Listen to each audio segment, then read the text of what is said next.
Le Congo mise sur sa biodiversité pour alléger sa dette et protéger l'environnement. L'opération Debt for Nature Swap est le mécanisme vers lequel le pays veut s'engager. Elle consiste à échanger une partie de la dette du pays contre des engagements concrets en faveur de la conservation de la nature. L'atelier de ce 10 décembre, qui a réuni les techniciens congolais de la finance et des experts de WCS, a donc pour point d'achèvement la mise en place des projets qui devront intégrer le mécanisme de refinancement de la dette du pays. Depuis plusieurs mois, nos équipes techniques travaillent sur un projet de refinancement de la dette comportant deux objectifs. Le premier, refinancer des lignes de dette commerciale. Et le second, développer un programme de conservation environnementale. L'objectif de la réunion de ce jour est en premier lieu de définir le périmètre de la dette à refinancer et donc son montant, et en second lieu de choisir les différentes composantes du volet conservation environnementale. J'invite nos techniciens à travailler avec les partenaires ici présents afin de présenter au terme des travaux un relevé de conclusion.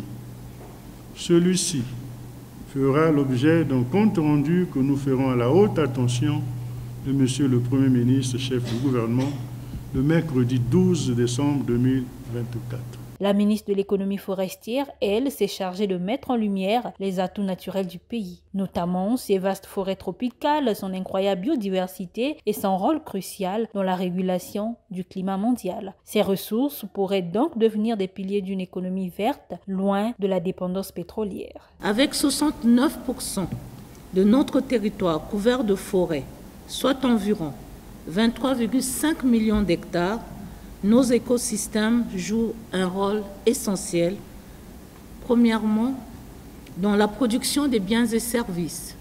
Sur les 23 millions d'hectares de forêt, nous avons 15 millions d'hectares de forêt de production et 5 millions d'hectares de forêt de conservation, Monsieur le ministre.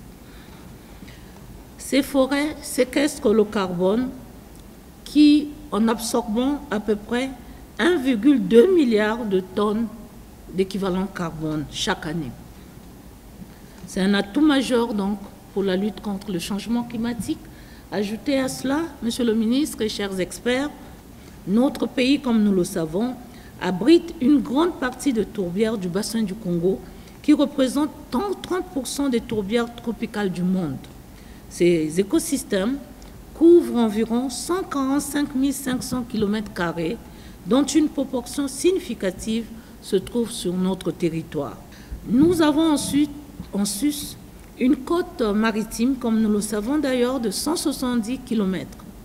Les écosystèmes marins et côtiers du Congo, tels que les mangroves, qui couvrent environ 200 000 hectares, stockent environ 1000 tonnes de carbone par hectare. Le Congo, en s'engageant dans l'opération d'aide contre nature, envoie un signal fort. Il ne s'agit pas uniquement de protéger la nature, mais de repenser l'avenir économique du pays en harmonie avec ses ressources naturelles.